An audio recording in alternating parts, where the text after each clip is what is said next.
and has left the board. We now have Charlie D'Antonio. Charlie's come from a long history of being on this board in years past, including chairman. So Charlie is now been officially appointed as a full-time member. We do need to replace the vice chairmanship. Therefore, I would entertain a motion for the vice chair. Have any comments? I'll make a motion. John makes a motion to nominate Charlie D'Antonio as vice chair. Is there a second? Seconded by Mark. All those in favor? Okay, that's unanimous. That was a housekeeping issue that we needed to move out of the way. Okay, therefore, welcome tonight. We brought this upstairs just in the event that we had a larger crowd to get through tonight. The procedure tonight will be that the applicant, I'll be reading the hearing notice. At that point, the applicant will give his presentation. Once the applicant gives his presentation, questions will be addressed by the board. And then once the board has finished up with some of the questions they have, then I'll take it to the audience. Please note this is a long process. This could take multiple public hearings. So therefore, you know, a lot of the information is not all in yet. This is the preliminary stage of this. Reports are coming in every day. Our consultants are now on board. Let me introduce the consultants for the board and for the town. The company is CEI, and we have Michael Ohl, project manager, Matthew Doyen, project engineer, and with the BSC Group, project engineer for transportation, energy, land development, that is Joanna Cavalaris. Welcome aboard, and thanks for joining us tonight. Okay, with that, I will start the meeting, and I'll go through the hearing. This is on the application of EM Street Milford LLC and Eden Management of 171 Lock Drive, Marlborough, Mass. For a comprehensive permit pursuant to Sections General Law, Chapter 40B, in relation to a 16-acre parcel. I believe it's a 160-acre parcel of more or less of land located on the westerly side of East Main Street, known as numbered as 462 to 466 East Main Street, which parcel is owned by EM Street Milford LLC. The property is shown on the Milford Assessors Sheet, which is Sheet 30 and lots 34, 34A, 34B, and 34C. The petitioner proposes to develop and construct a 300-unit residential housing development in 2 buildings to be developed and occupied on the site. 75% of the units will be classified as affordable as pursuant to the applicable provisions of the law and requirements of the financing agency. All copies relative to this hearing have been submitted, and therefore we will continue on with the hearing. Please note Town Council is with us tonight for any additional questions or concerns and any clarity on any type of regulations and rules. We also have Town Engineer Mike Dean here tonight. We have the Sewer Commissioner, John Mainini. We have Town Administrator Rick Villani. I see in the audience we also have Board of Selectmen Mike Walsh. And did I miss anybody else? Dave Condry from the Milford Water Company. So welcome everybody, and let's move forward. With that, I'd like to turn it over to the petitioner. Good evening, Mr. Chairman. My name is Mark Bobrowski. I'm the counsel for the applicant. My office is in Concord, Massachusetts. We're delighted to be here this evening to give you our initial presentation on this comprehensive permit. I'll be followed by our civil engineer, our architects, our transportation engineer, and others. So as you said, Mr. Chairman, this is an application from EM Street LLC. Their office is in Marlborough. It's a 300 dwelling unit rental project. Our sponsor with a project eligibility letter is Mass Housing. And but for the project eligibility letter which Mass Housing has given us, we could not be here tonight. So that's key reading, because they looked at the project closely in order to give us that letter, and they've got some conditions in there they want you to think about and they want us to abide by as we go through the process. The zoning for the project is business park, and as is usual with a Chapter 40B project, will need some waivers from the business park zoning regulations. That's typical in a 40B project because the ZBA sits in the shoes of other boards, all other boards in town, in issuing a comprehensive permit, and to the extent that the regulations render the project uneconomic or otherwise, we're entitled to ask for those waivers. The project, as you can see behind you, will be called Robsham Village, and the project will be served by we're hoping public water supply, although we're told that that's still a work in progress. And we will have a private groundwater discharge permit wastewater system on the property. Before I turn it over to the engineer and he gives you more details about this, I just want to say a few words about 40B. I asked your town council how long it had been since you've seen one. It's roughly 2008. I'm told. So for those members of the board who weren't here and for the public generally, I thought I would just give you a basic primer on Chapter 40B. The Comprehensive Permit Statute was adopted in 1969 by the legislature, and it's been in place now for quite a few years, approaching 50. It's called the Comprehensive Permit Statute because this board, Board of Appeals, issues a single permit that covers all other aspects of permitting within the town of Milford. So if we needed to go to the planning board for a conventional project, we come here. If we need to go to the Board of Health, we come here. All of the local permits are subsumed within this process. And the board has the power, as I'll describe in a minute, to adjust those regulations, to waive those regulations where it would cost the applicant too much money and the project could not be built otherwise. I should say that the state regulations that pertain to the project are still within the jurisdiction of, for example, the Conservation Commission. So 310 CMR 10, which is what they do every day when they meet, is still in effect. It's still a place we have to go in order to get our approval. You don't take that over as part of the comprehensive permit process. And similarly, we have to follow the state building code, the state sanitary code, and any DEP regulations that are in place. Years ago, I had a case. I was representing the Board of Appeals of the town of Canton, and we argued about stormwater. My engineer swore that they could not make it comply with the DEP stormwater management policy. Their engineer, in a lackadaisical manner, I thought, said, I can make it work. That's pretty much the attitude that the Housing Appeals Committee has taken with anything environmental. They defer to the agency in charge. So with regard to stormwater management, we have to meet DEP standards. Either we do or we don't. If the engineer says that we can meet the standard, that's a prima facie case. I've litigated that all the way up to the Supreme Judicial Court. I think in this case, the most important thing to keep in mind is that the DEP will be permitting the wastewater system. So you can put a condition in the permit if you give us a permit that says you have to get a DEP approval, and we either do or we don't. But our fight is with them, and typically not with you. We're happy to share information about it, but for the most part, that's a matter that is between the applicant and DEP. So the waiver of regulations applies when and if the host town is under 10%, and I'm led to believe that your subsidized housing inventory number is just above 6%. So you are vulnerable to a comprehensive permit, and we're delighted to be here for that reason. The project that we propose is 25% affordable and 75% market rate. So I want to make that clear.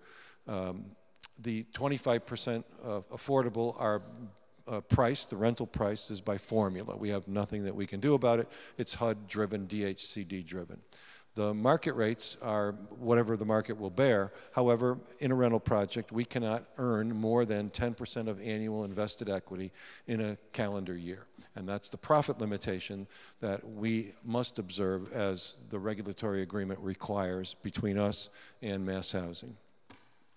This project is in what I would call the upper end of 40B projects. I've seen 40B projects and worked with towns in which all of the units are affordable or half the units are low income. That's not what we're proposing here. We're proposing 75% market rate and 25% moderate income. Moderate income is 70 to 80% of area median income adjusted for household size.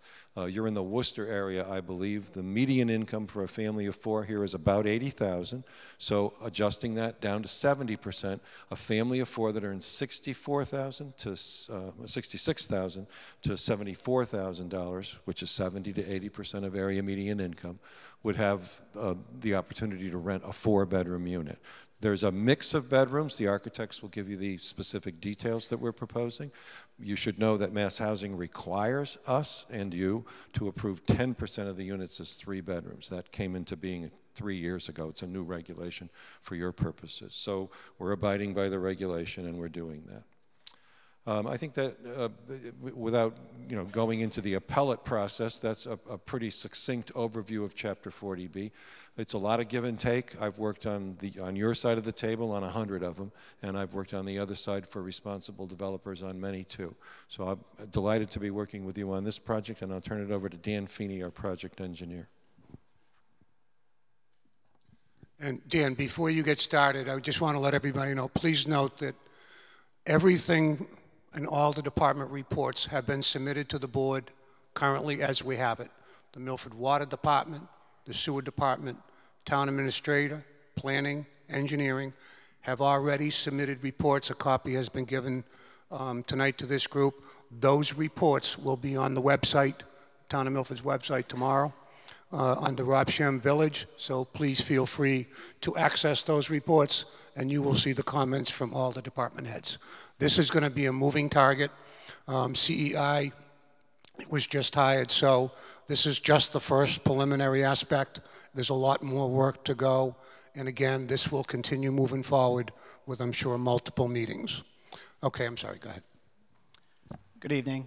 For the record, Dan Feeney. I'm a professional engineer with Bales & Thomas. We're located in Southborough, Massachusetts. I want to just start out giving an overview of the existing conditions for the site.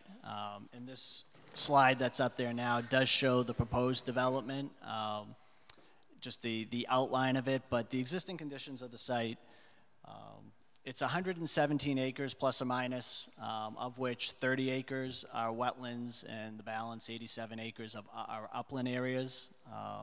On this plan here, north is to the top of the page. So along the eastern side of the site has approximately 750 feet of frontage on Route 16. We're proposing the access directly opposite Whispering Pine Drive. To the northeast of the site is Wildwood Road, and Dogwood Lane is off of Wildwood. There is numerous wetlands throughout the property. Going east to west, there's an initial wetland section in this area right here on the plan. Again, there's another wetland right in here that necks down in this area and then widens back out. And then another wetland further back to the west, back behind where the proposed development's going to go. And then there's wetlands at the far western portion of the site that extends off-site. The town line with Holliston is the northern border of the property. You can see Route 495 to the southwest of the project site. There are some residential homes right along Route 16, mainly on the western side of Route 16, but another house right on the eastern side of Route 16. The soils on the site are Charlton Hollis rock outcrop, so there is a significant amount of ledge throughout the site, but there is pockets of well-drained soils as well. And Dave Formato from On-Site Engineering will give an overview of those soils and where they're located, and that plays into the groundwater discharge permit, the wastewater treatment, and the sewage disposal. There are a number of vernal pools throughout the site. Not in the immediate area of where the proposed work is. The closest ones there is one off to the north of the proposed access road. There's one down in this area down in here, another one back in this area. They're all within the wetland areas, and then there are various other vernal pools back on the western portion of the site. The topography of the site, out at Route 16, where we're proposing the site access, the elevation of Route 16 out here is about elevation 330. The develop pad in here, elevation ranges from about 310 up to 340 in this area, in this big upland knoll here. And then it obviously drops down to the wetland elevations surrounding the property. And then back in the western portion of the site where no work is proposed, it does get as high as elevation 400 and just above elevation 400.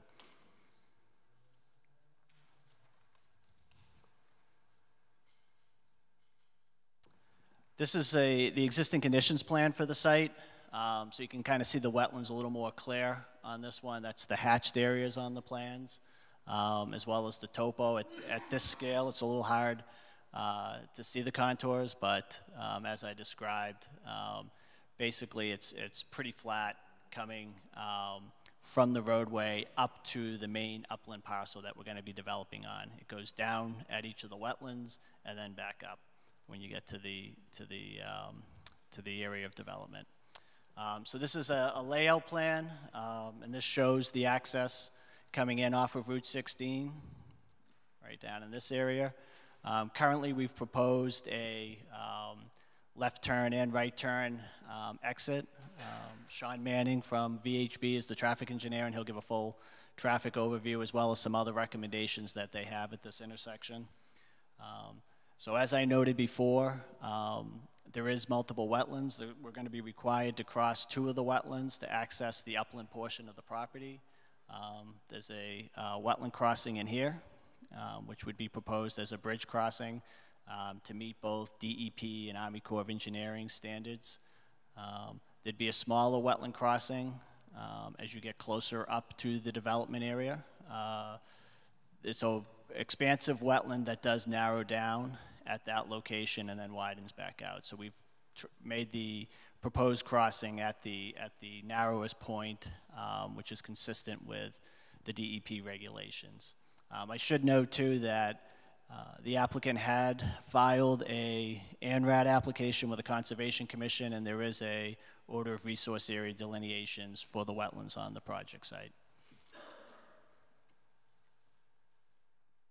The proposed development consists of 300 units in 2 buildings, so there's 150 units per building. The buildings are sort of mirror images of each other.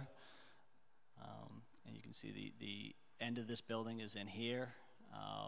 We've highlighted the pavement up in gray. So in between the 2 buildings, there is where the garage access is proposed. So as you come down in elevation, you come down to the garage level, and you can go into either building through this location, and as well, the other connection point is at the other side of the buildings. So it's the same design where you come down, and then you can access either side of the buildings. We're proposing approximately 530 parking spaces as part of the project, which is approximately 1 per bedroom plus some additional for visitor spacing. About 180 of the parking spaces are proposed in the garage underneath the building, 90 per, I think it's 91 per building, and then there's approximately 350 out on the site. The parking spaces out on site are located on the loop road that goes around the site. So we've tried to design the site as efficiently as possible, limiting the impervious area. There's approximately 7 acres of impervious area proposed for the project. Again, that's 7 acres out of the 117 acres of the total site area.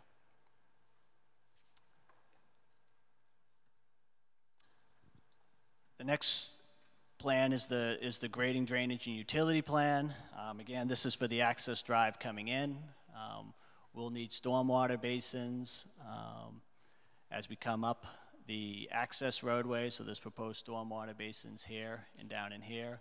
We'll also need wetland replication areas, shown in this area and here, again, to compensate for the wetlands that are being altered as part of the wetland roadway crossings. In terms of the grading up at the site, the building elevations are proposed with a garage elevation of 328 and a floor elevation of, first floor elevation of approximately 339, which is consistent with the existing grades in the area. The peak grades up in here are a little bit over 340. So the garages will be in a little bit of cut in those areas with the first floor right about at the existing grade elevation. As I noted before, we're proposing an on-site wastewater treatment plant with a sewage disposal area. So the wastewater treatment plant would be located in this area here. After the wastewater is treated, it would go to the SAS systems. There's 3 SAS systems. One is adjacent to the wastewater treatment plant, one is down in this area, and another is down in this area. So Dave will talk a little bit more about that design and what we've done with DEP to date for the wastewater treatment. Also, in terms of the site grading, we've graded in 3 basins. Basin 1 is located at the northeast corner of the proposed development. Basin 2 is at the southeast corner, and there's a 3rd basin at the southwest corner. As the project proceeds, we'll provide full stormwater management calculations documenting compliance with the Massachusetts Stormwater Handbook. Those calculations have not been submitted to date. We wanted to have the initial hearings and get the initial comments on the project as a whole before finalizing those calculations. We did also submit landscaping plans for the project. The majority of the landscaping is to make the site aesthetically pleasing, both for the residents as well as visitors. We do have plantings out by Route 16 as well to make it a nice entryway. I think the next slide might show. We do have some buffer zone plantings. The building is over 600 feet from the nearest property line, so we do have a good buffer of natural materials for the building, but the access drive as it comes in through here, we wanted to provide some buffer zone plantings in this area to screen it from the residents that are on the western side or the southern side of Wildwood Road. So again, the landscape plan is at a schematic level now, but we wanted to show what the intention was and the effort that would be put into the landscaping. The other things we just wanted to address tonight are the utilities. Gas and electric are readily available out in Route 16. They'll be extended into the site underground. The water, there is a water line out in Route 16. We understand that a section of the water line from Fortune Boulevard heading to the east was replaced. I believe it was replaced. A section of it was replaced from the 495 overpass to Zane Ridge. The condition of the pipe, both from Fortune Boulevard to the 495 overpass and from Zane Ridge to the site frontage here is not in as good a shape. It's an older pipe. So we will work with the Milford Water Company on both the distribution of water to get it to the site as well as the water supply. I understand that a letter was issued this week. I haven't had a chance to read it yet. But we'll work with the Milford Water Company on the water issues.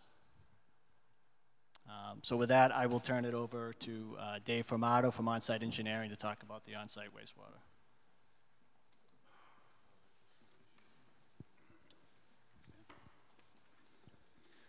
Thank you all.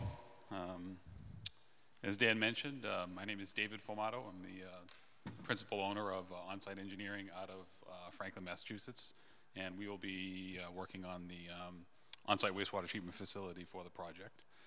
Tonight, just wanted to just quickly give you an idea of what's been done to date and also where we see the project going. Behind you, just for reference, is it's an existing wastewater facility that we've designed that's been online since 2010, and it's fairly similar in size. So to give you an idea of something that you may be anticipating on what the building might look like. So the first step in the project was to really investigate connecting to the municipal sewer system, and that process involved an initial meeting with the sewer department and talking about feasibility and cost. And in those discussions, it was determined that there was essentially 3 main points that would need to be addressed before a connection would be feasible. The first being that the sewage from the site would have to be directed towards the collection system on Fortune Boulevard. There is sewer on Whispering Pine, but it also runs through a section of private sewer. There's a private pump station. So that was determined early on to not be feasible. So it was understood that were a connection to the town system feasible, it was going to require laying approximately 4,500 feet of either force main, gravity sewer, or some combination thereof along Route 16 to get to the collection system on Fortune Boulevard, which is essentially here. And again, Whispering Pine is right there. So this gives you kind of an idea of the scale in terms of how far away the sewer is. In addition, once our flow got to this point, there were 3 municipal sewage pump stations along the route that are in need of either work or capacity or some combination thereof. So as part of adding flow to that portion of the collection system, upgrades were going to be required. And then lastly, the town is under a consent order with the state, which requires for new connections to be made, you need to remove 4 gallons of infiltration and inflow for every 1 gallon of connected flow. So at a design flow of 55,000 gallons per day, which is what our target is for this project, obviously that's a very large number, in the 200,000 gallon plus range for II removal. So it was determined at that point that given the constraints from the town as well as the proximity of sewer to the site that municipal connection just really wasn't going to be feasible. In addition, as part of the due diligence phase, we did some testing on the site to see what our options were, and we were able to determine that the area of upland in between all the wetlands, as Dan had mentioned, there is actually a sufficient depth of permeable soil that could be used for leaching. And as you can see, this is kind of a blow-up of the site plan that removed, it's really not addressing any of the, the site design, but it's just more about what we have in terms of existing conditions. These are the first set of wetlands. This area right here is where you would anticipate, where the building is actually going to lie. And as you can see, this whole area is fairly well ringed with wetlands, but it's a pretty good size upland area. As a sense of scale, these are the wetland lines, and this is the 100-foot buffer. So you do have a very large area to work with. We did do preliminary testing throughout this entire area.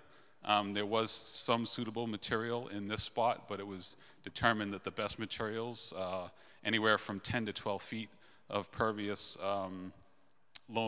sandy loam material, were in the ring areas, this area here and here. After that, we spent some time doing witness testing with the DEP to establish permanent, soil type and percolation rates. We then also installed monitoring wells. So as you can see, there was a lot of subsurface explorations done in these areas to really give us a high level of confidence on what the ability was for us to discharge that 55,000 gallons per day of flow. The results of all this testing have been submitted to the DEP for review and approval, and they are currently at that stage where they're looking at our report and assessment.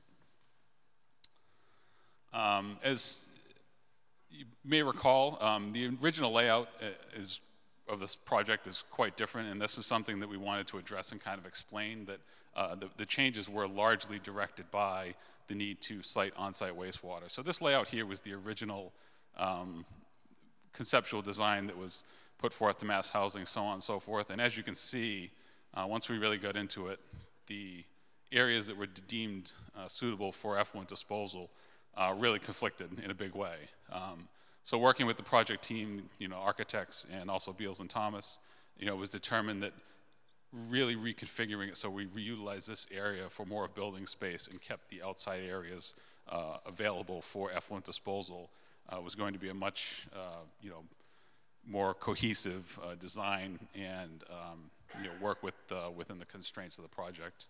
I just also want to note, and Dan covered this already, but this area right in here is a ledge outcrop, and when it seemed to lend itself very well for siting the wastewater disposal treatment system. So the entirety of the system, all the sewage is going to be collected to this point, and then from there it's going to be treated, and it's going to be discharged into these 3 areas. So that's just a quick overview, and as Mark had mentioned, we are planning on securing a state-level permit for this. It's a groundwater discharge permit issued by the Mass DEP. So we are in process of applying for that, and certainly, we intend on keeping the town informed as to how that's going. So to that, I'll turn it back over to Mark, and we'll move on along. Thanks. I'll pause here and ask if you want to ask if you have any questions for the engineers. I'm about to turn it over to the architects. So. Okay, thank you. Then I'll introduce Dariv Nikolaev and Hugh Sullivan to talk about the architecture for the project.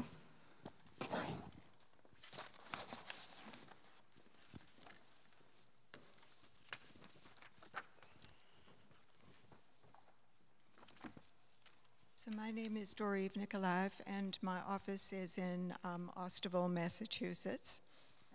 And my name is Hugh Sullivan, and I'm an architect, and I'm from Southbury, Connecticut. It is on, yes. Okay.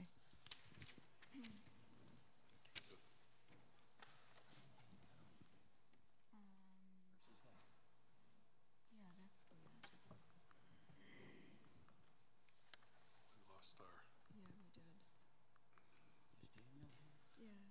We have a question on We need your help. what we have on the screen here is not. Yeah.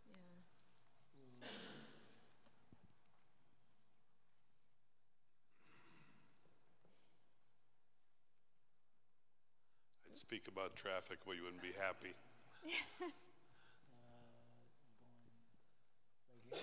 No, so that we want the architecture. So next. Oh, you want that? No, yeah. Actually, it's not that. Yeah. It would be the next one.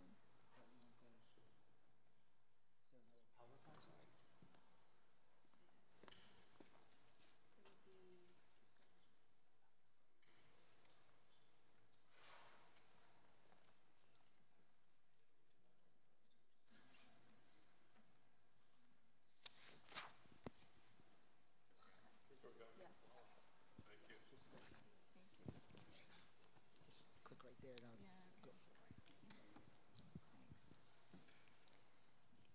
So this first slide is actually showing the front elevation of one section of the building, but let me continue. There we go. Okay, so this is a video showing from East Main Street. I'm sorry? Speak up a little bit. Put the mic closer to you. I'm not, oh, is that better? Yes. Okay. So here we were driving to the front of the building. It's happening again. And you can barely see the front as you approach. Just to give you a... Very good. Okay. Some more views as you're approaching. I think Dan Feeney and Dave really spoke very well about the shape of the building and why it is where it is. What we have is a loop road that wraps around, but what we try to do is create an architectural road that is lined by trees and parking, so that there are no cars that go into the courtyard.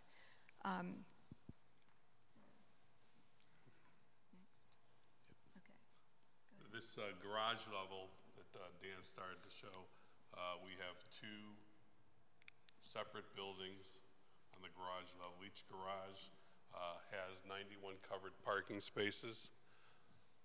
They also have the related handicap accessibility spaces, and each garage also has access to 2 elevator cores, so we have a total of 4 elevator cores in the building. The front of each building at the shorter end has a north and a south porte cochere or entry to the building. Also, there is storage for the tenants that's available to them at the outer edge. Next slide. Back to the entries to the building, the porte cocheres, the north at the south entries.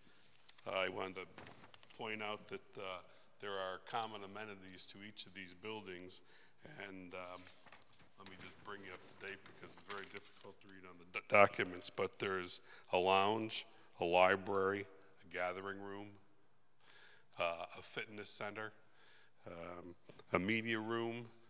There are multi-purpose gaming rooms. There are dining rooms, lounge, conference rooms, business center. There's a concierge desk reception as one comes in. These have full view to exterior terraces onto this courtyard, which is approximately an acre in size. Maybe you could talk about the units on this level. This is the first floor.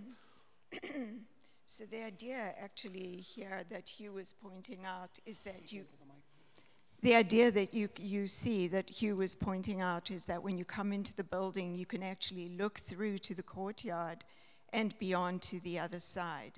And we try to do the same by breaking up the hallways as you walk down the building so it doesn't feel that long. So as Hugh is pointing out, there's breaks, and you'll see them in elevation, where you have natural daylight all the way through the building.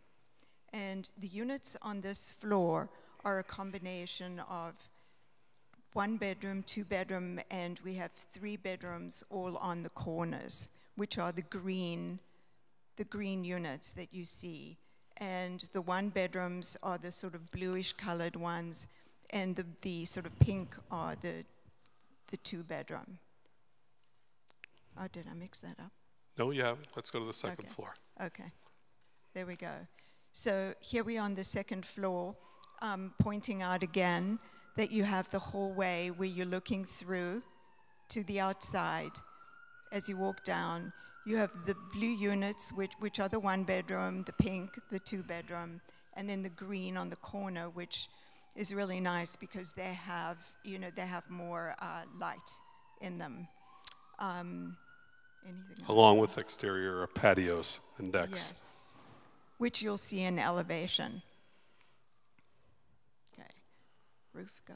This is the roof plan for the building, so you could see we are looking at emergency access for fire towers.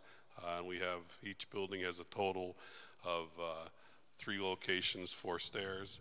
Again, the elevator towers we spoke about. And again, this overlooks the courtyard.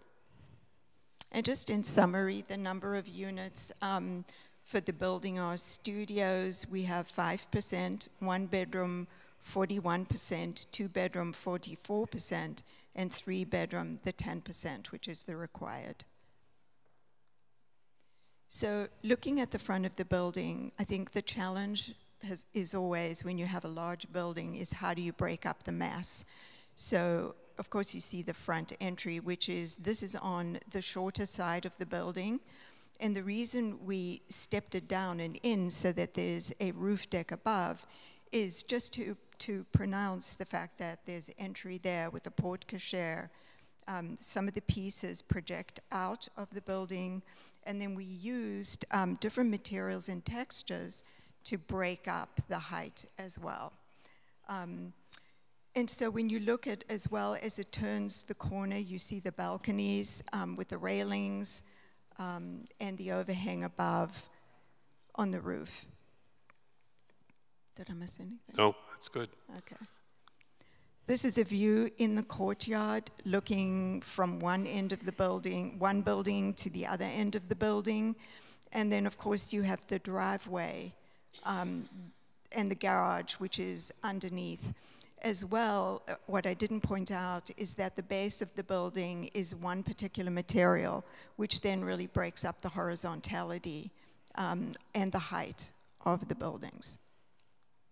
Another courtyard view where you're looking out from the one terrace, and you can go downstairs, which takes you to the inner courtyard of all the buildings. And these courtyards, as I stated, are connected to the first floor lobby amenities for the residents. That's entrance to garages and courtyards where you're driving in and you go to, that is where the highest point of the building is located, where you're actually driving into the garage on either side. Once again, the length of the building is broken up by the terrace, not the terraces, the texture of the brick, different color of the brick, and the roof decks.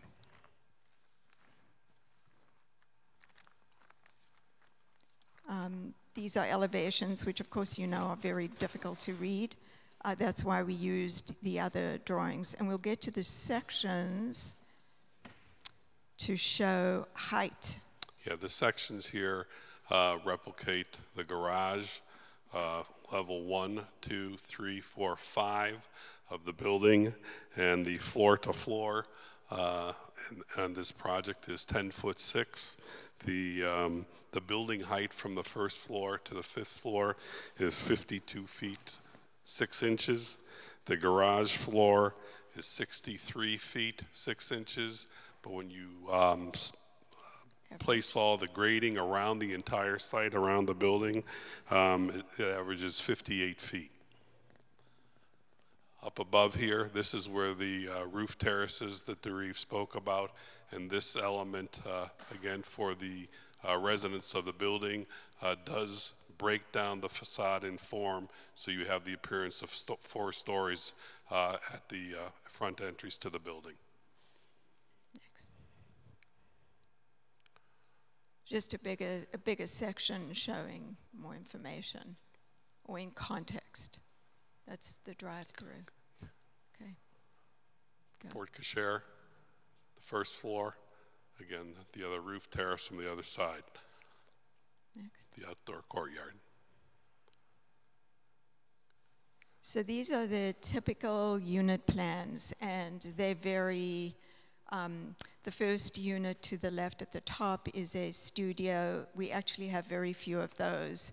They're just fill-in units, but the next one is a studio with den, and the following one is a 1-bedroom, and then, like I can see, we have a 1-bedroom with den, and then the one to the left at the bottom is a 2-bedroom, and then we have a 3-bedroom unit. And these are the units we showed you on the plans that were always on the corner of the building.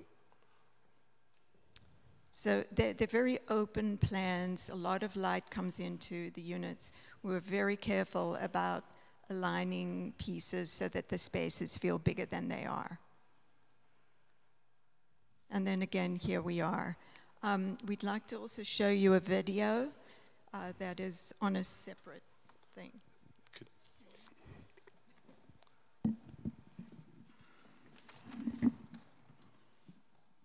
Back to our start sheet.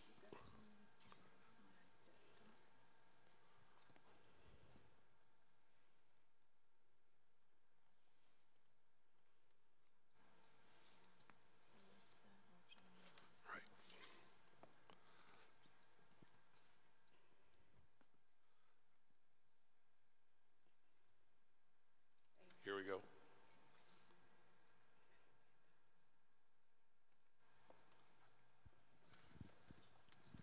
Again, as Dareve indicated, the drive-in is quite majestic, and the building does present itself as really an island in the center of this entire large land parcel.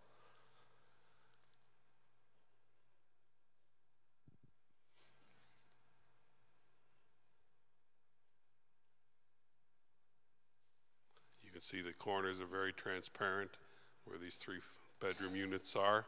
You can pick up the exterior terraces, the differentiation of the materials and form, a lot of shadow and texture.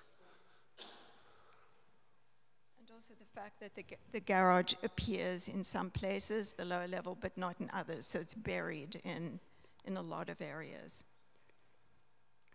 And this is the walk through the courtyard, which an emergency vehicle could use.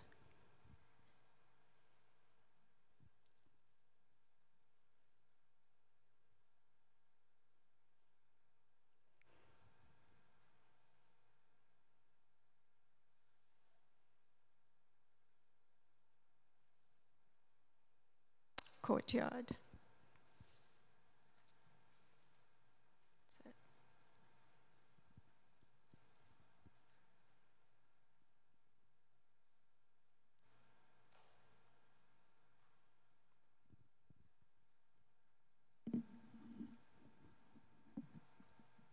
It's a presentation on architecture.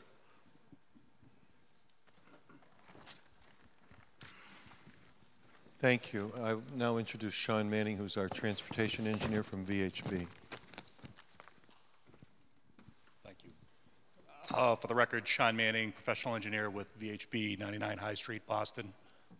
I'm going to need your help to get back to wherever those were before. I'll never get there on my own. Yeah.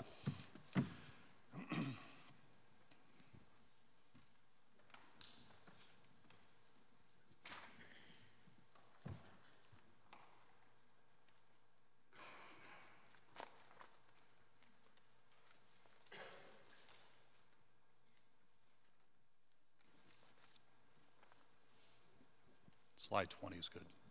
Oh yeah, there you go, that's good.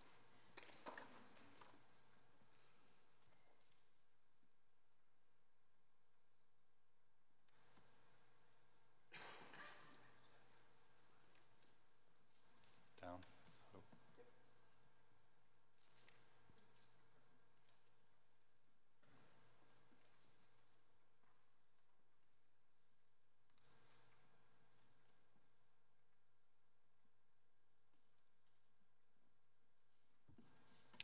What am I doing? What am I doing wrong?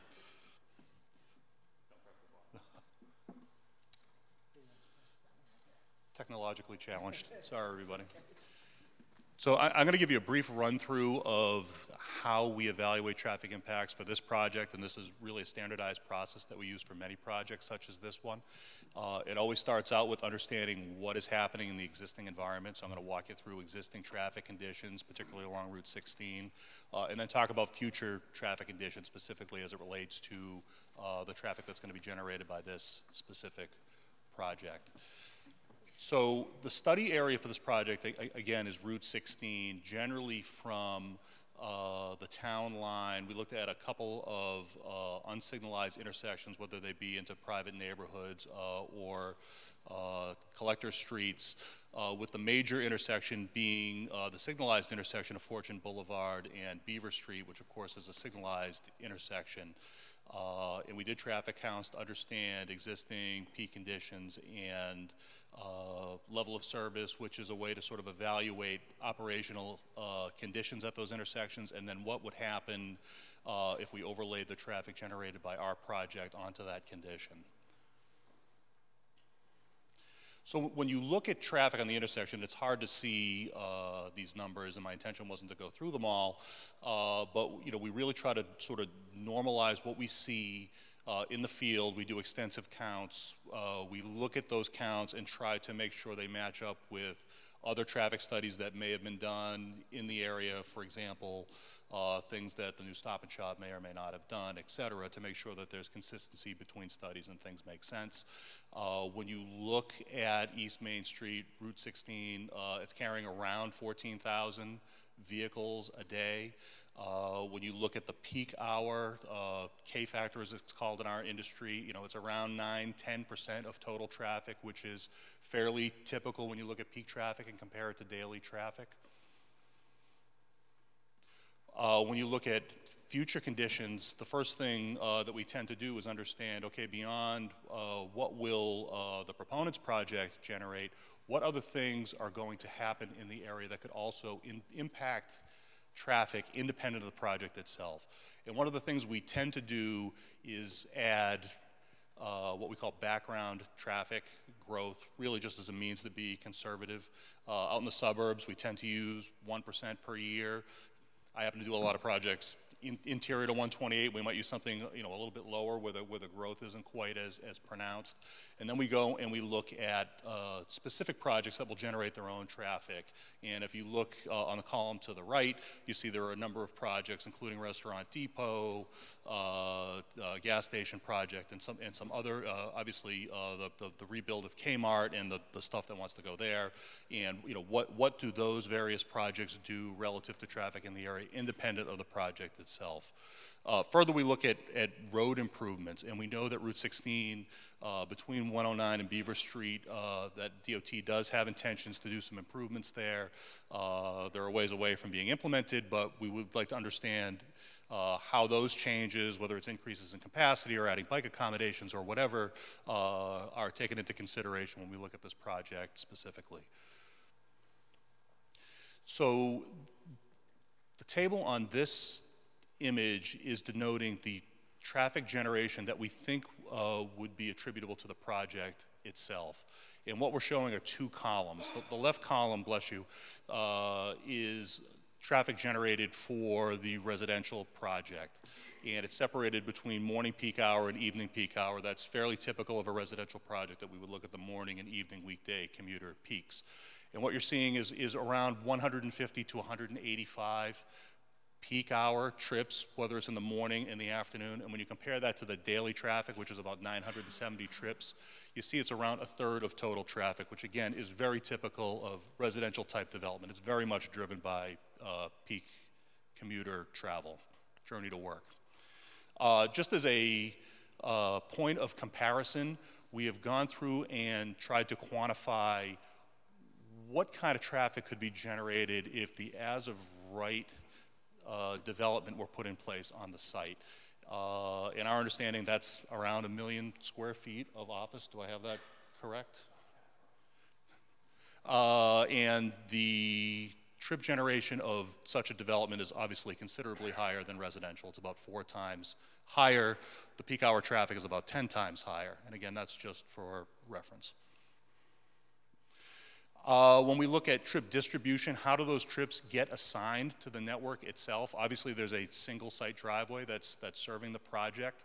While some traffic we do believe will exit the site and make a left and head towards Holliston and other places eastbound on Route 16, we believe the vast majority will head towards Fortune Boulevard and Beaver Street and make various turns, either straight into Milford or turn right onto Fortune Boulevard or turn left onto Beaver Street, whether they're going north or south on 495 or into Milford or other places. So that's really the kind of dispersion point where we think a lot of the traffic will go in different directions. And this table is simply showing what level of traffic increase would you see at kind of key points along Route 16.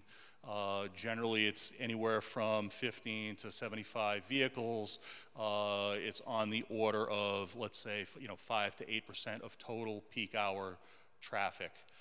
Again, this is peak hour traffic. If we were to show you hourly traffic of residential development over all hours of the day, it's very, very low all other hours of the day. These are the only 2 hours that really matter as it relates to traffic analysis. So then our next step is to take those volumes and understand, when we overlay them, what operational characteristics of the intersections that we're studying, what changes do we think will occur with the project in place. And essentially, all the intersections operate at level of service D or better, and they're going to continue to operate at level of service D or better. Really, really modest increases in delay, 2 to 3 seconds at most at some of the intersections. We looked at, with regard to the primary intersection, we looked at our site driveway, site distance. We did a warrant analysis to understand if signalization was warranted. The volumes, I can tell you, are nowhere near where they would need to be to put a traffic signal there. There's plenty of site distance for folks to get in and out of that location. What we are proposing, and Dan alluded to it previously, that it would be a 3-lane cross-section. We would have a left and right turn lane as you exit the site to manage queues. We are proposing that a left turn lane be cut into Route 16 so that those folks who are coming home and turning left into the site could do so without impeding traffic on Route 16. And we're looking at other ways to kind of have some acceleration, deceleration, accommodation, again, for folks turning in and turning out of the driveway to make those turns safe on Route 16. And then finally, we're talking with Metro West Regional Transit Association to understand, if it's appropriate to find a place to have bus stops and incorporate that into the route of the new bus service that has been going on in Milford for the last year or so. So next steps, obviously, are to work with you, work with the town. You've got peer reviewers on board. We're interested to hear their comments and work with them. We'll also be speaking with Mass DOT. This is a DOT road. We need an access permit from them, and obviously getting their input and feedback is going to be critical to the process. So thank you. Thank you, Sean. Stephen, would you like to say a few words? This is Stephen Zief. He's the force behind EM Street LLC, and I thought it would be good for you to meet him tonight. Thank you, Mark, and thank you to you, the Zoning Board of Appeals, for allowing us to get in front of you tonight. Do you want to go back with the lights, or I don't know what I had a couple of things I just wanted to touch base on. When Hugh and Derive were up here and walking you through the layout of the building. I think one of the important things to understand is our objective is to create a sense of community. And there's a fairly significant level of common area on the first floor that's meant to do just that. That's where the business is going. That's where developers are going with real estate. And it's candidly where I've been going for the last 30 years, is trying to create a sense of community. And I know that there's been some comment and question about the rents that we're proposing, and I would propose that if we're doing a better job of satisfying people's needs, then they'll appreciate it and make this a success. So that sense of community that you find in the floor plans is very important. I also wanted to share with you, and we'll submit this in writing, Mr. Chairman.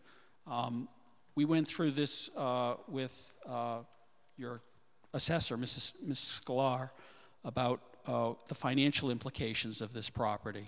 And presently, it's, as we heard earlier, it's 117 acres of vacant land. The town has it valued at $944,000, which means based on your commercial rate, it's paying a tax of $29,232 a year. Under the proposition, under the proposed use, Ms. Sklar said she hasn't seen anything valued much higher than about $175,000 a unit for a multifamily site, which candidly I think is a bit low, but let's take that number. At 300 units is a value of $52.5 million at a residential rate of, for 2018, of $16.56, means a real estate tax roll for the town of $869,400. So we think from a fiscal standpoint, this offers an opportunity. I also wanted to, on behalf of the team, I wanted to apologize a little bit for our developer speak. For those who aren't familiar with some of the terms we've used so far, the term SAS is a soil absorption system, and PEL is a project eligibility letter. And so those are, if we do something in the future which we say things that you don't understand, please stop us. We'll be happy to explain. Just to go back to, and Sean alluded to this with the business park zoning. The business park zoning, if I recall, is a 6-story envelope and a FAR of 0.5, which would provide a potential build out on that site of 2.5 million square feet. But based on where I think that is, and if I'm not mistaken, the Gutierrez parcel still continues with that zoning to be vacant as well. I think we need to look at uses which are comparable with people's needs, and I think what we're giving you tonight is something that fulfills. Mark, I don't really have anything else, and Mr. Chairman, unless you have any questions for us, we'll stand down. I'm sure we'll have questions. Thank you very much. Thank you. Thank you for the detailed review currently of where we're sitting. What I'll do is, first of all, for the audience, the board members will be asking questions. We're not going to have all the answers. We're not going to be able to get all the answers tonight. All of you will have an opportunity to speak. Please address everything through the chair, and this should go relatively smoothly. There's always going to be questions that are going to come up after this hearing that we'll continue to address. But what I'll do right now is I'll turn it over to my vice chair, and he'll start some of the questions that he has, and then we'll continue to move forward. Thank you, Dave. Mark, now I address you by your last name, but because you're not Italian, I can't pronounce it. So. All right, it took me 12 years. So. All right. Mark, you said that you've had quite a bit of experience on our side. Yes. And on the side of an applicant. Just down the road, Franklin permitted Weston Woods a couple of years ago, about the same size project, and I sat with the board on that. Right. So my question is, what do you see this project bringing to the town of Milford? I have to tell you, I'm probably one of a handful of people who have lived in a 300-unit affordable project in this room. Raise your hands if you have. I gutted my house back a year ago, and of course the builder was a day late and many dollars short. So my wife and I had to find a place to live, and we lived in the Mews. It's called Concord Mews. It's 300 units on the Sudbury-Acton-Concord town line. It's in the woods, much like this project. And I was amazed. It's a community. I think it brings a community. I have to tell you, we were obviously in a market rate unit, but the people in my building, which was, we had several buildings, not just two, but it's basically the same sort of layout. The people in my building range from single household persons, man and woman, single mothers, single parents, young couples with kids just starting out. The people in this project are going to earn in a 2-bedroom unit. They're probably going to, with 4 people living in the unit, they'll probably earn somewhere around $56,000 to $64,000 as a family. So those are the kinds of people that you're asking to come here. You're looking at your municipal employees, teachers, people starting out, people empty nesting. They want to keep a presence for their children, but they are sometime of the year they're in Florida. So that's what you're buying here. If you have any doubt about the sense of community one of these projects can mean to families, go take a look at one of them. Or they're dotting the road now. Certainly the one in Concord has been up 10, 15 years. The community rooms are very valuable places, not only for the people who live there, but for the community itself. You can use the rooms simply by asking. We had a pool in ours. I actually think that's a bad idea. Because I personally don't go in anything that has had a diaper in it. So it's useless 9 months, 10 months out of the year. But that kind of recreational opportunity is there for folks who live here, and the sense of community is very strong. Okay, thank you. You bet. I have a few questions for the presenters, but I just want to preface it with the fact that there's a lot of detail here, and we have consultants, we have town boards that are all going to be feeding us with input. And to try to get into any real detail would not do service to what we're trying to do here from the board to understand what's going on. But I do have some general questions, okay? With respect to the gentleman from Franklin, okay. What's the failure rate? Have you had any failures of those systems that you've put on site to do this kind of work versus going through the municipal sewage system? Yeah, it's a great question. It comes up all the time. The groundwater discharge permit process through Mass DEP has actually been around since the early 80s. They're issuing permits that it may actually be over 1,000 at this point in the state. It's pretty close, I'm not sure. So the process of design, permitting, operation, and oversight is very well established. It's a very mature market. The state does a very good job requiring monthly reporting so that there really are never any problems that get to the point of catastrophic failure. I will say that specific to this project, the project proponent is planning on using the best available technology for treatment, which will provide almost a water reuse level quality effluent. It essentially looks like drinking water coming out of the treatment system. So the real obvious answer or question when you talk about failure is, the effluent disposal fields, do they fail? How will they get replaced? Because the quality coming out of the treatment system is going to be so high, it's essentially just putting clean water back into the ground. So that typical failure you would normally associate with a septic system leach field where it's got a finite life doesn't really exist in systems of this nature. Now, always there's a potential. Do you see in what you're doing now, is there any backup plan? I mean, what would be the backup plan to go back and say, well, we need to connect to the municipal system? Have you looked at that, or are you not considering that because of what you just told me?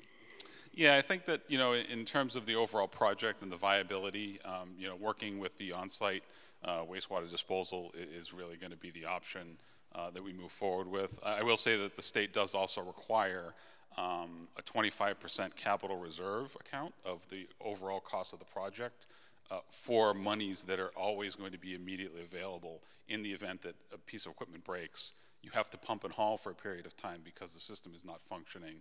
You have to work on your leach fields. So in the event that there is something like that going on, there are those means of checks and balances in place to allow for uninterrupted services for the residents. Okay. Thank you. You're welcome. Going to the project engineer. One of the things I noticed that, when you sent in your application to us, you had covered several of the areas that are key to a project like this. And on page 5, you alluded to the fact that you felt, and let me say this, that the project will work in concert with and be served by the Milford Water Company water supply. Robichon Village, 500 bedrooms are estimated to require 25,000 gallons per day. The new construction best management practices will significantly inure to Milford's Water Management Act permit. The Milford Water Company has the capability of supplying the desired water demand for the proposed project. Now, I know that information has come to you today, so I don't expect you to understand what has been said or not said, or what the water company and their consultants are going to be, what they've said. I've had a chance to read them, but what's more important to me is the initial concept of what you said here is that you felt that the Milford Water Company was capable. What was that based on? So we have met in the past with the Milford Water Company as well as R.H. White, who's the owner of Milford Water Company. And we understand that there are wells that are down right now due to some water quality issues.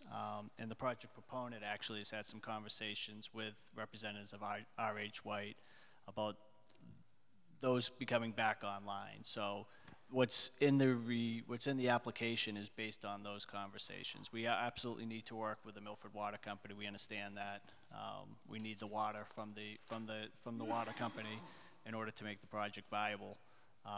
And we're willing to work with them on any mitigation to address the needs of our project. So you're saying basically, I guess, right across from all the presenters that you're willing to sit down with the Milford boards, and obviously eventually our board has to look at that process to try to mitigate any issues that might come up to make this successful for both parties. Is that correct? Absolutely. If there's issues with the infrastructure or the supply getting to the site, we want to work with them to come up with paying our fair share to address those issues, as well as obviously if there's issues with the initial supply, the wells themselves producing it, that's something we need to work out as well. And we understand that there was recently a hydrant flow test done in Route 16, so we're awaiting the results of that as well to see. That gets more into the volume of water, the pressure that's available out at the site. For now, I just have one more question. What's the security on this site on an ongoing basis, or is there not any security? I defer that to Stephen outside of the civil engineering realm. Typically, as it relates to security, you mean during construction or after? Well, no, I'm talking as there's an ongoing facility with all these people here and the long drive. And I'm not knowledgeable about that, but I see other sites in Milford. I know you don't drive up to a front desk and try to get in, but I know you had a reception area. Mm-hmm. So my question is there going to be any security presence on the site? The objective would be yes. All right. The objective is, it's funny. Mark has lived in things done by, is that Wood Partners? I can't remember. Trammell Crow. Okay. I actually live in a 348 unit apartment site that I created in Waltham, where I was part of the team that created. And at the concierge desk, we have multiple televisions that monitor the 16 or so cameras that are all around the site for garage entrances, front entrances, perimeter control, and the same is true with the other mid-rise products that we've done in the past. And it's between lighting and good perimeter control, which is not keyed systems, but electronic systems. So you've got fobs to swipe, and so you can actually control access with fobs a lot more effectively than you can with keys.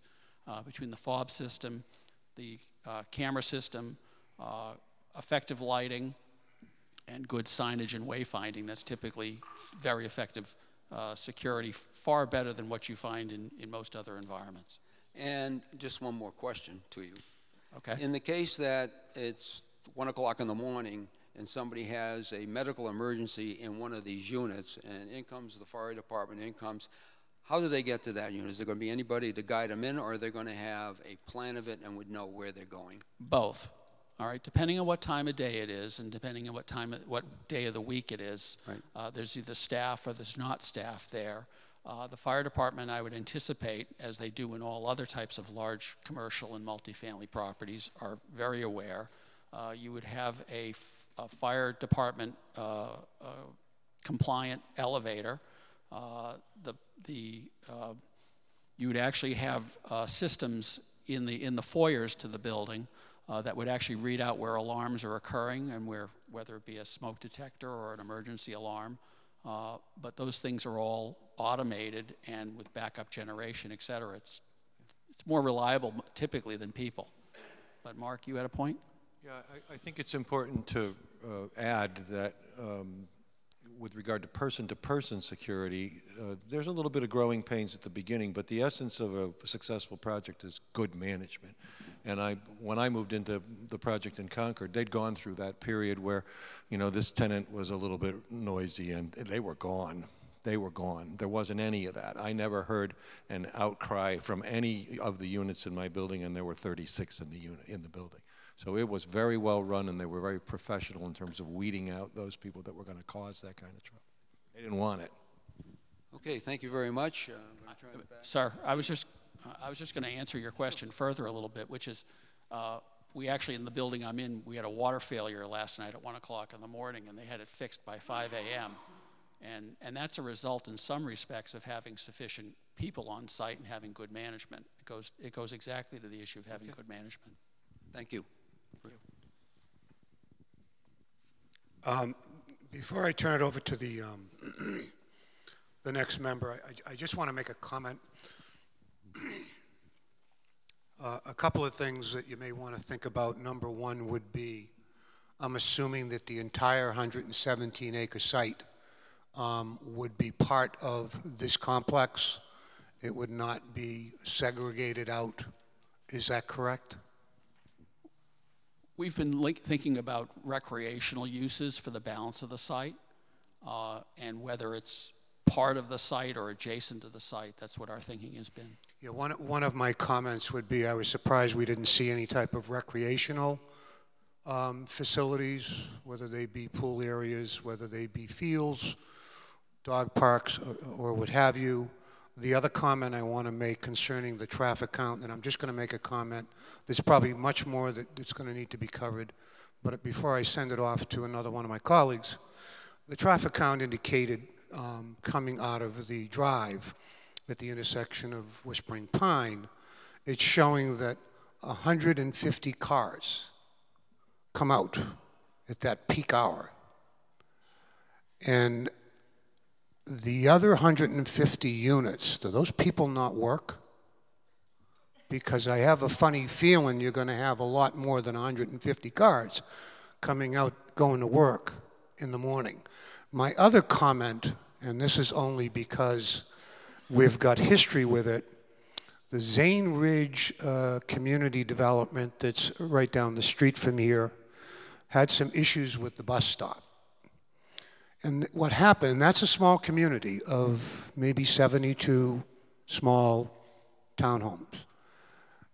Driving by there on many occasions, I've noticed that people are standing in traffic on the side of the road waiting for the bus for their children to let them out of the car. So what they did is they became proactive and actually put a parking lot in over there. So as parents, and the way security is these days, they worry about their children. They're just not going to leave them at the end of a compartment complex sitting under a hut. They're going to drive their cars to the bus area, and they're going to stay in those cars until the bus shows up. So it may, I'd just like to suggest you may want to take a look at that and provide an area where cars can pull off that road so that the children will be able to safely get out of the vehicles and to the bus stop. Otherwise, your traffic is going to back up on that exit coming out, and there's going to be an awful lot of cars there with children, I'm sure. Even though a lot of these two-bedroom units don't have children, you're still going to have that type of traffic. The other comment I may want to make, that across the street when the Zane Ridge development was built and Whispering Pine was built, There was a study performed that I did not see in this study. It's a question.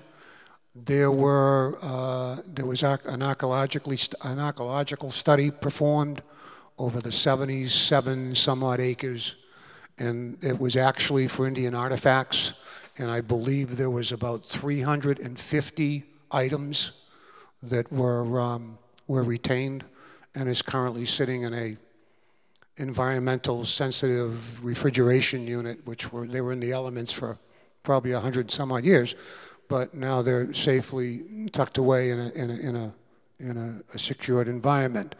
I don't see anything concerning that in the report. It's only a question, and I'm sure that can be answered at some other point in time. With that, I'll turn it over to John Dagnes for additional questions. John? Thank you. Certainly, as we start to begin to look at a project of this scale, I think one of the things of paramount importance certainly has to be the safety of residents and also the safety of our first responders. We have received many memos from all of our town departments, town engineer, town planner, and one of the memos we received that I don't know if somebody can address this for me at this time is a memo from our fire chief. He states in his memo that it appears to him that some of the paved surfaces appear to be too far from the building for ladder trucks to reach the top of the building sufficiently, which I assume would mean there's a large amount of frontage from some of those buildings to the paved surfaces. Certainly, there'll be many, many questions from the board, many, many questions from the rest of our town boards, but I was wondering if somebody could possibly address that first.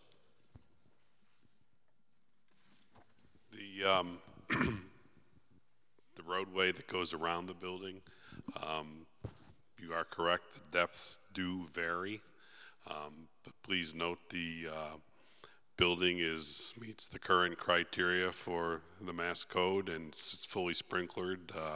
We have fire pumps. We have created twice as many stairwells in the building that's required, twice as many elevators in the building as required. There was a comment about emergency access for emergency responders, let's say for an ambulance or an EMT. We have a full stretcher elevator. It's not, the pop-up roll-in type of assembly. We could, coordinating with the engineers, and I've had to do this in other communities where, we could do areas coordinated with a fire marshal or fire chief where a truck or emergency vehicle can get closer access to a building, probably with a land pave type of situation where a truck can mount a curb so they can get closer. But I understand the review that would have to be undertaken on this project to understand what current equipment you might have to get to it. But we are under, we're hovering at the 58 feet, which is I believe most trucks are at 72 to 80. So I was trying to abide by that. But I do understand your question. One other note to that, when I look at very quickly the pictures we saw today of the building, yes. Would fire be able to access all sides of a building, especially with that courtyard design that you presently have? Yeah, it's one of the primary reasons we put that access road in there.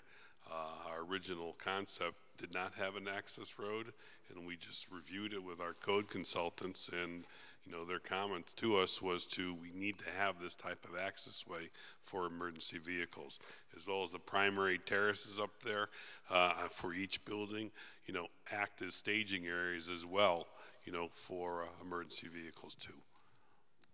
Thank you.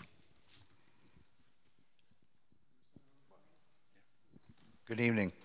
I guess if someone could educate me as to how the amount of parking spaces was determined. Is it per unit? Is there a formula that was devised? Yes, sir. The number of parking spaces is a function of our experience of 30 years of creating multifamily, and our view is typically you want to try and do approximately 1 parking space per bedroom for the residents. And I think what we described, we've got 35 or so? About 530. So we basically have 1 per bedroom because there's roughly 500 bedrooms in the community, and another 35 for visitors. That was our how we went after it. Okay, I guess a crazy question. What if there end up being 600 vehicles once the facility is filled with tenants? Hard to conceive of. I think we'd have to think about that and discuss it further. We're trying to achieve the conflicting goals of building enough parking, not building too much parking, because the parking ends up being becoming a stormwater issue and a maintenance issue and an aesthetic issue. Okay. And in regard to the amount of vehicles, was an option of 2 entrances, exits considered, or is 1 sufficient considering the amount of, once again, vehicles and tenants in size? When Daniel was talking about wetlands and access into the site, what we're showing you is what we can accomplish. If we were to try and go out the adjacent roadways, we'd be encountering significant wetlands crossings to the north. And what's the name of the street? Wildwood. Wildwood? Yes. So Wildwood would require a huge wetlands crossing, and we don't really have any place else to go. But isn't safety a factor with the amount of vehicles entering and exiting the facility when it comes to bottom line? Absolutely. And I think what we've done with the design is sufficient. But Sean, if you want to wade in, please. Just to amplify and help answer a couple of your questions, I think as it relates to access, you know, I don't know that it makes a whole lot of sense to have this connect into another residential neighborhood. You know, I don't know, you know, if I lived in that neighborhood, I don't know that I would particularly want that.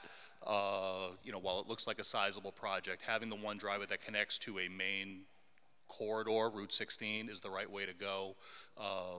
You know, when you've got ledge, you've got wetlands, you're obviously landlocked by 495. I mean, there are a lot of obstacles to getting another access point that would really be viable and make a whole lot of sense. I think what we have, you know, really does make sense. It's logical and it's sound.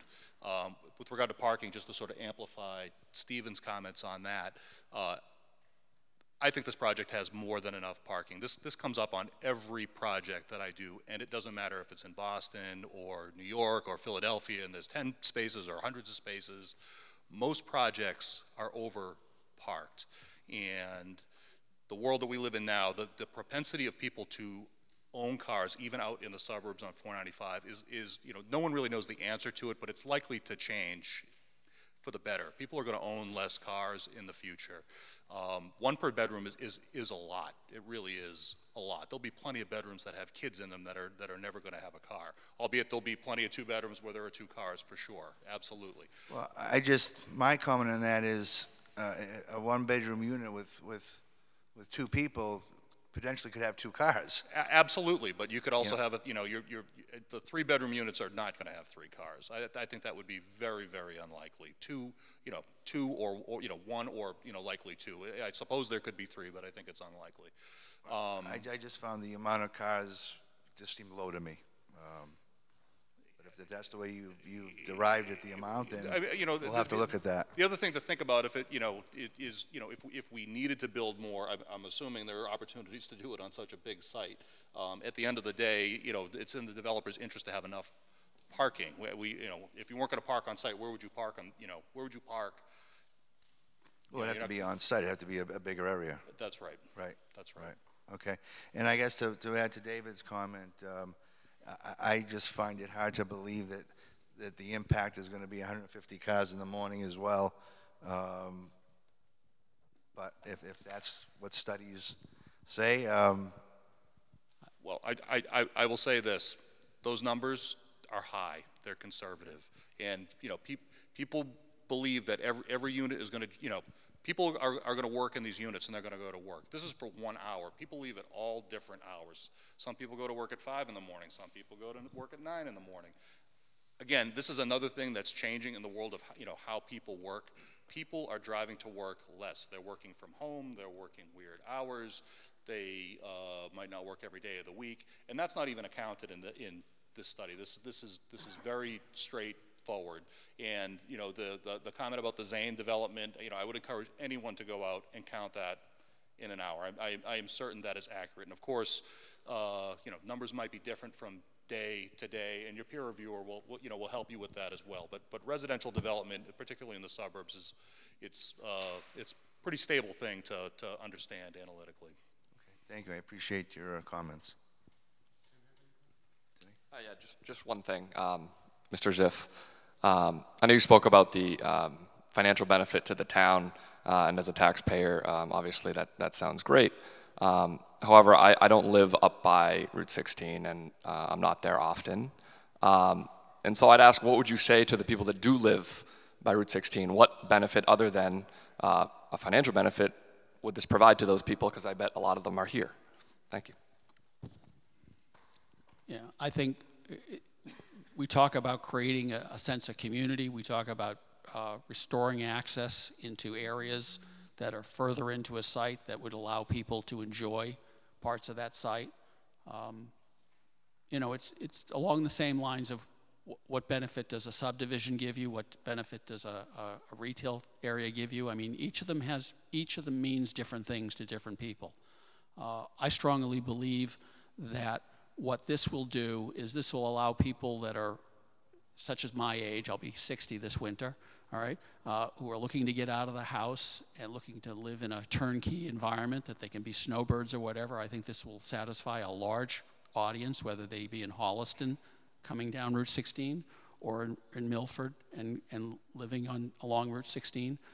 I think it'll give people the freedom to do things by choice that right now they're stuck shoveling snow, raking leaves, and doing a lot of other things that don't befit their lifestyle or what they'd like to do. We add to that some of the recreational attributes that I've described earlier.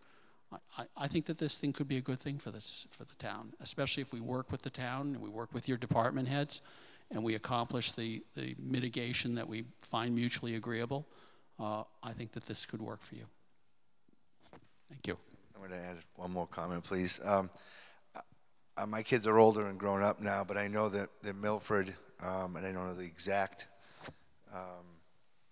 number of fields in town, but if the board, you folks would consider fields and recreational facilities to help out the little leagues and pony football leagues and adult recreation, then that would be my comment as well. We'll take a look at that as we go through the project, and that's certainly a reasonable request. I also want to point out in response to your question that it's very typical here that there's a local preference, so we would work with you under fair housing laws, federal and state, to put the maximum preference towards Milford residents, Milford employees, municipal employees, whatever your preference may be. That's perfectly acceptable to us.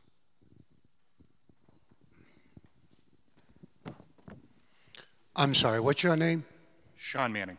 Sean, I love your attitude and I love your fight because you're defending what you believe in. And I think that's, I'm being very respectful for that. We'll differ on some opinions throughout this proceeding, and you and I will probably have have to go in the back room a little bit and kind of settle our differences, but from this traffic standpoint, I'd rather have everyone take the worst possible situation, plan for the worst possible situation, so there's no surprises on any reports to anybody, because I think what happens out in the field is a lot different than what you see in February and March sometimes. The next question I have is, the reports and traffic studies were done in February and March. Is there a reason why you chose those timeframes?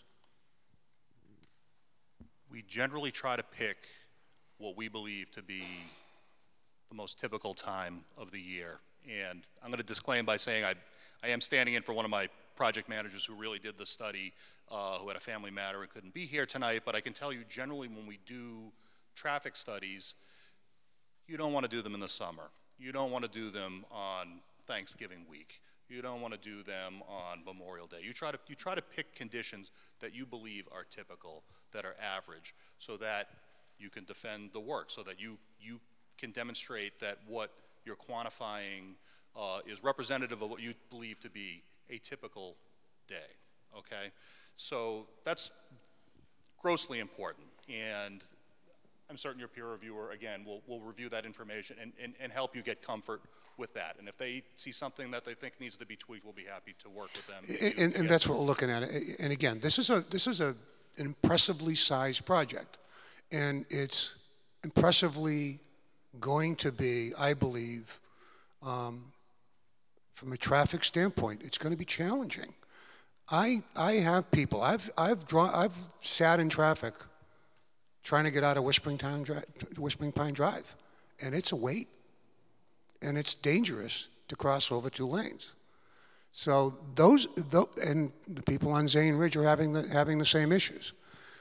There's also now additional heavy truck traffic, which slows down traffic. The accidents that the fire chief has put in his report continues to this day. So, and I just wanted to make those particular comments.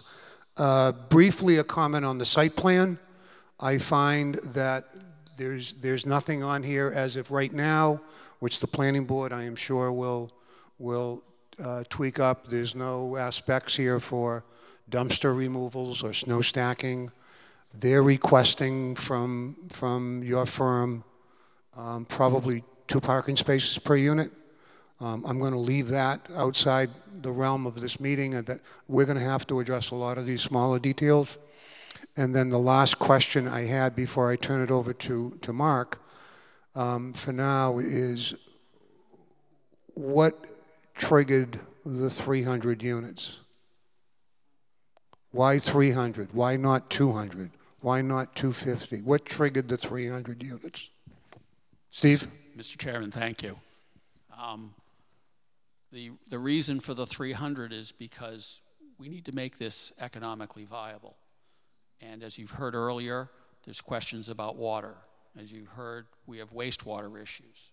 As you've heard, we have a site in which we're far removed from Route 16, and we need to build a fairly significant piece of roadway from Route 16 in. So when you get finished putting all those components together and you look at the rents that mass housing allows us for the 25% affordable, and we look at the rents that we think the market can bear, and some people question whether we think the market will bear those numbers. But when you put the pro forma together, it's tight, and the 300 helps to rationalize and helps to amortize the costs associated with creating this. Okay. And we think it's a decent fit. Okay, thank you. Mark? Hi, I'm gonna make this quick because there's people in this audience who would like to speak. One, regarding John's thing with the fire department and being closer to the building, boost up your landscaping budget because they'll drive right over the lawn. It's as simple as that to get to the fire. So, 2, will there be any subletting of any of these apartments?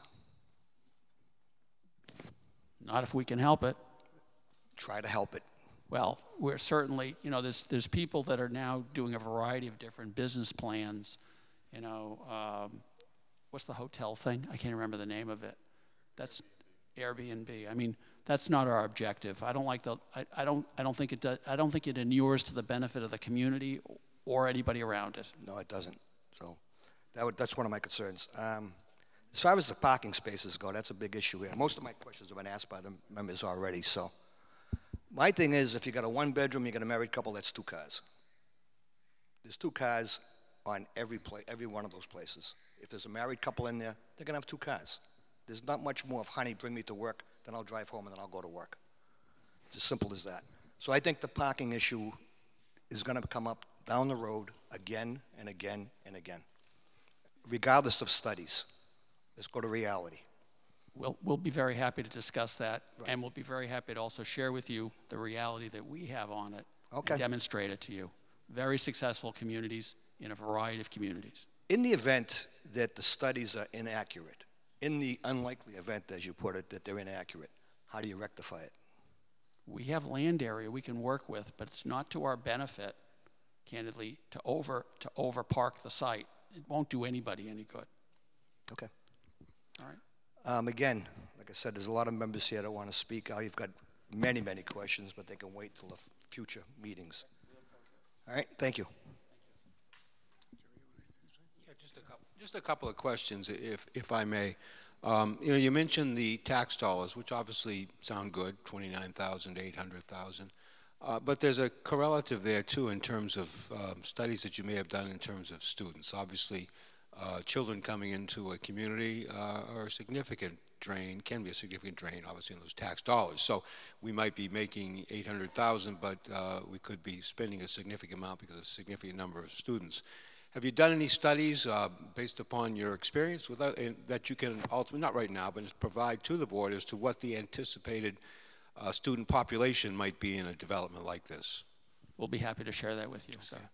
And another question too, it didn't come up, it typically does, I've seen in proposals where they're for apartments, and Mark, maybe you can tell me if the law has changed. My understanding has always been that apartment units count in full, the full 300 units would count towards our quota, if you will, in terms of affordable housing. Exactly right. That has not changed. No, as long as 25% of the units are moderate income and deed restricted as such, you get all 300 units on your subsidized housing inventory. Okay.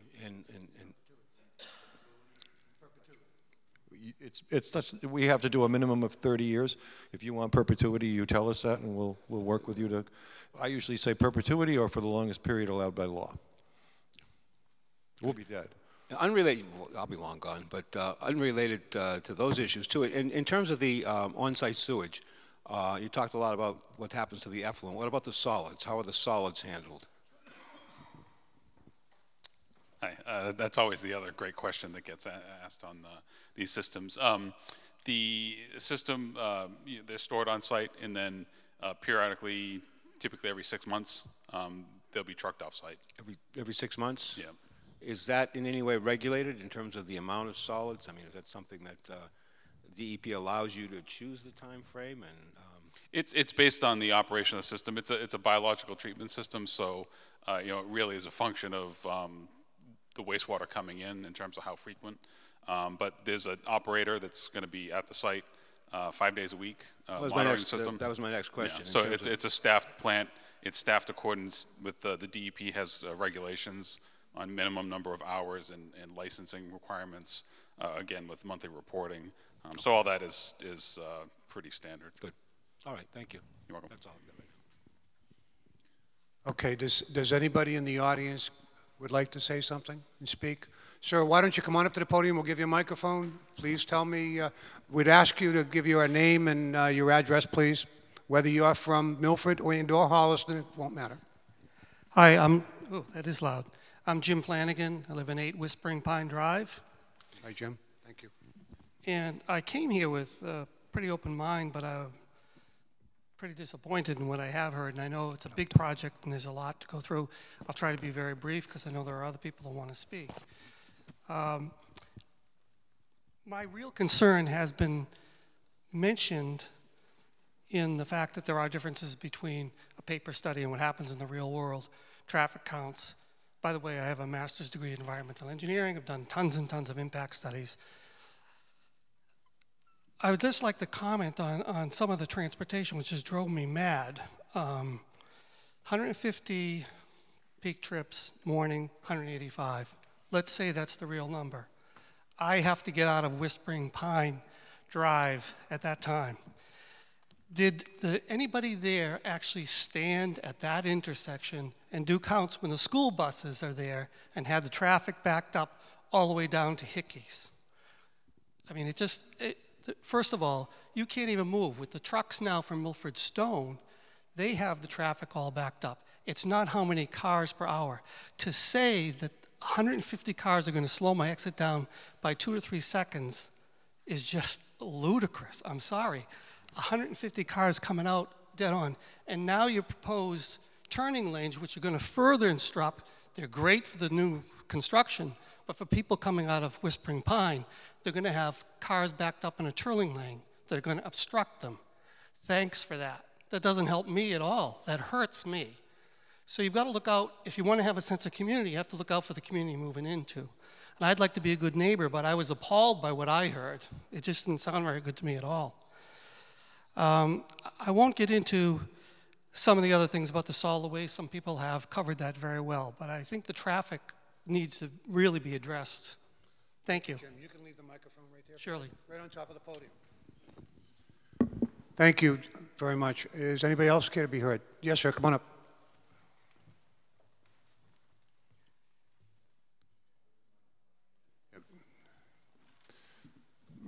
Hi, my name is Richard Kurzankowski. I live on 10 Wildwood Drive in Milford, Massachusetts. This traffic issue has been addressed before. I don't know if all these members on the board were here. I know Dave has lived in this town his whole life.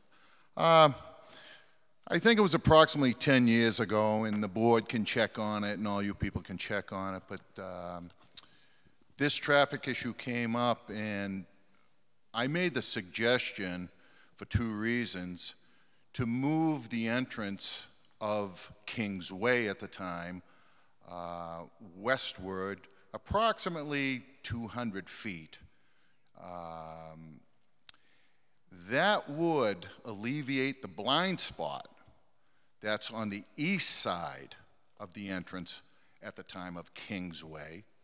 And it would also alleviate the so-called dogfight that would be presented by Kings Way across from Whispering Pine. The other benefit to the residents of Wildwood Drive would be that the entrance to Kings Way would be moved away from their existing dwellings, away from Wildwood Drive, to give them a little more buffer. And I forget the vehicle count at that time, but it was not 600 vehicles. So I would like the board to take into consideration, and the applicant to take into consideration, moving that roadway downward. And the feasibility of it was done. They could cross the wetlands there. I believe the wetlands were a little wider there, but it could be done. It was economically feasible at the time.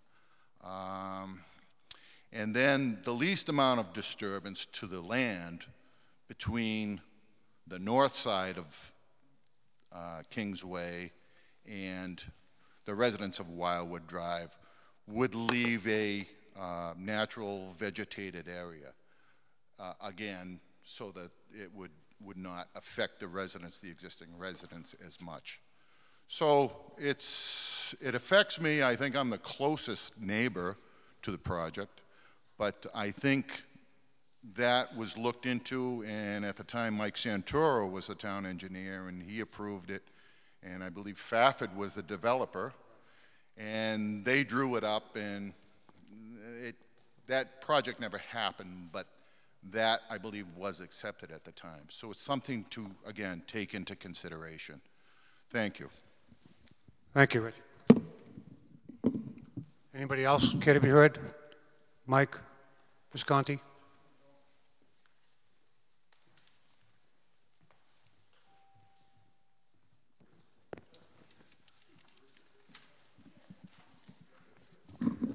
Thank you, Mr. Chairman. My name is Mike Visconti. I live here in Milford. I just have a few quick points. I'll be brief. With respect to preferencing residency, I would urge you to preference the residency with the cooperation of the developer. And I ask that that preference be given to our veterans. We talk about helping our veterans. We talk about the sacrifices they made. Please do not pass up this perfect opportunity to show them that you do care. And please preference, with the cooperation of the developer, the residency preference of the affordable units to our veterans. Secondly, have you scheduled and have you obtained the peer review of this project yet? And if so, is that available for review? No, they just got on board last week, Mike, so that will be forthcoming. Okay, thank you. Do you have a list of our zoning regulations that the developer will not be required to meet? We have all that, yes, and it's on the site too. You'll be able to get that too. Okay. Lastly, will you negotiate with the developer to reduce the number of 3-bedroom units in favor of 2- and 1-bedroom units, thereby, in theory, reducing the burden, lessening the burden on our school systems? Thank you. That's something that is controlled, that we do not have control over. And the attorney can explain that to you. With all due respect, I did listen to counsel explain that. What he neglected, I shouldn't say neglected, what he did not tell you is that mass housing provides a mechanism for obtaining a waiver from that restriction. That's correct. And I would urge you to aggressively seek that waiver. Thank you. Thank you, Michael.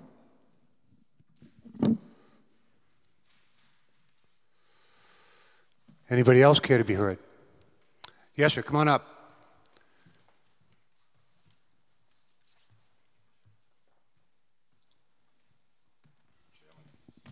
My name's Joseph Cresco. I live on 4 Dogwood Lane, Milford. How are you? I've been in construction 30 years of my life, 25 of it with the J. Dorenzo Company. I do huge projects for the company, big projects like this. Seems like this project should be in the city next to more public transportation, something to get the, for bigger fire apparatuses, things like this nature. One of the things I was looking at with this is a lot of the hardscape in this area, with a lot of the runoff of the water. These retention ponds he's got, they don't look really sufficient, but I know they're putting their numbers together. But with high snowfall counts, a lot of that hardscape, different elevations everywhere. That long road in, I didn't see any sidewalks. I'm not sure if that was the final drawing, but I didn't see anything like that. That was preliminary. But it seems like this project is awful large for that particular area. And I think it's going to have dramatic impact on the wildlife that's out there. I don't know where that's going to go. There's a sufficient amount of wildlife out there, so it's definitely going to impact that. I live on Dogwood Lane, like I said. I leave at 5:36 in the morning. I even have trouble getting out there with the traffic. Coming back home through Holliston, sometimes I take Wellesley because the Pike is so bad these days that I go through Wellesley. It's a 2-hour trip, 2.5-hour trip. That's at 3 in the afternoon. 5 in the afternoon, I don't even know what it's like there. Have mercy. Yeah. So the traffic that goes through that area of town, it's all one lane for the longest time, all the way down to the Fortune Boulevard. Like I was listening to this other chairman that, to have another access road in there, 2 might be better for fire, first responders, I don't know. Something that you might want to look at there. But one way in and one way out there, I'm not too keen on that myself. That's a little bit of trouble there. The parking that this chairman brought up, the landscape out, snow builds up. They don't have snow removal. That's even a worse thought. All that rooftop, big roofs there, that's a lot of extra drainage water. I don't know if they put that into consideration. But there's definitely a lot of environmental issues there that I would be concerned about. Thank you. Thank you, Joe, very much. Roger? I'm sorry, Mr. Treadle?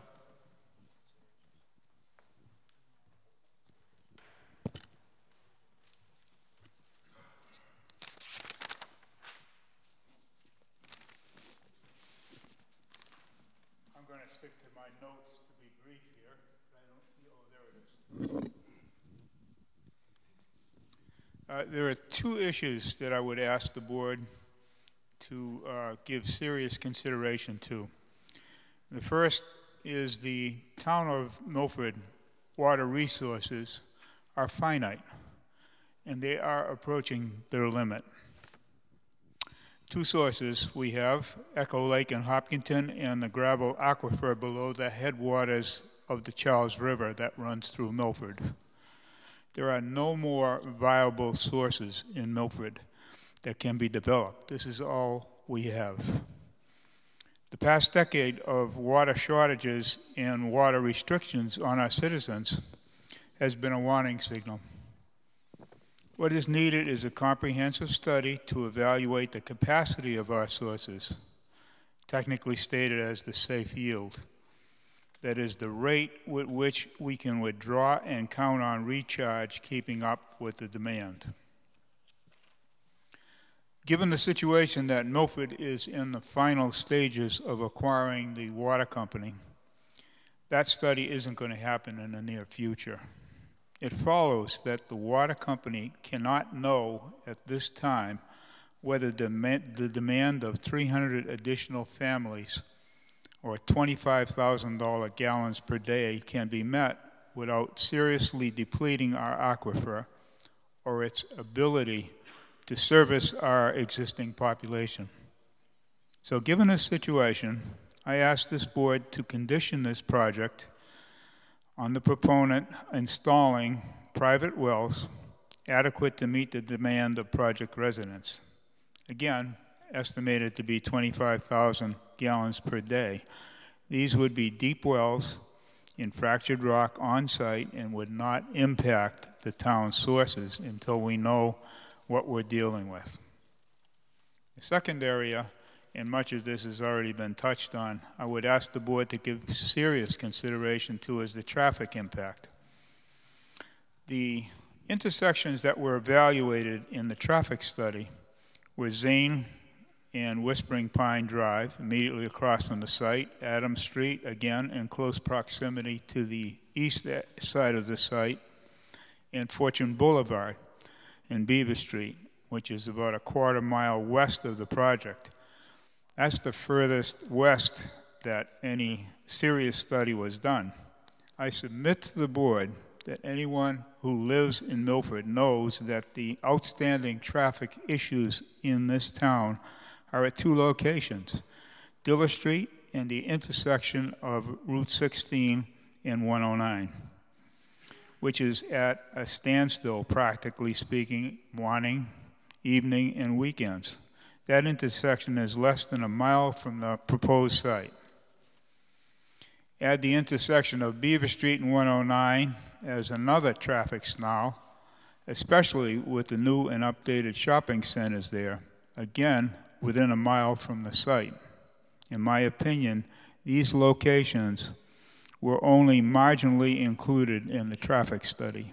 I ask that this board condition approval on the traffic study be broadened to include some real hot spots in this area.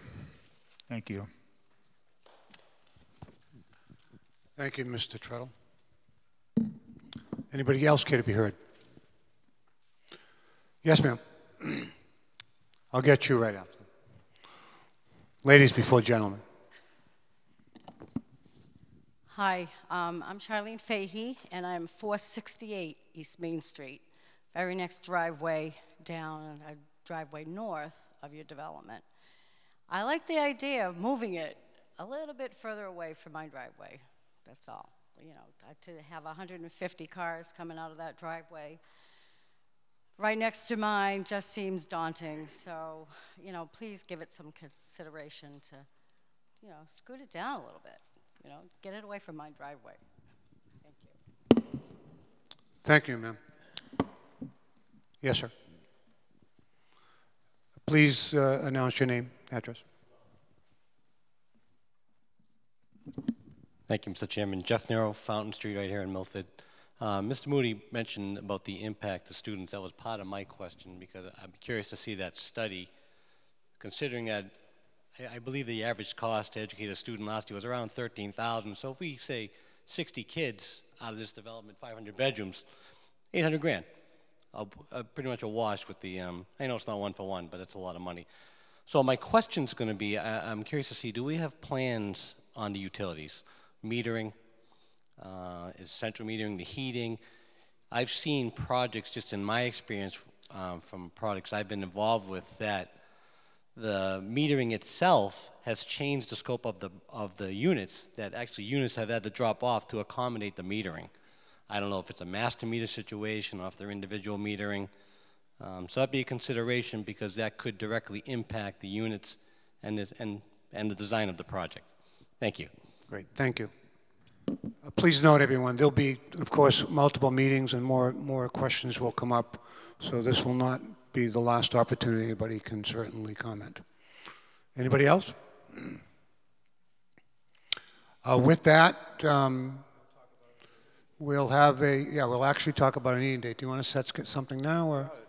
Let's talk with the developer, see what can work for another meeting date, because the peer review consultants have to work with you people, have to do their issues.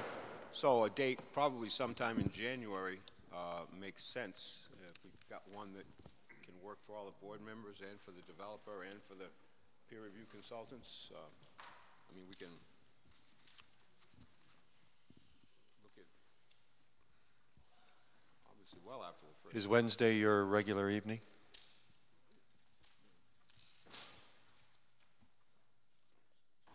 Yeah, usually Thursdays, but they normally meet on Thursdays, and we'll continue to meet on other matters. On, okay. At least one Thursday a month, but so it's really more a matter of availability. So.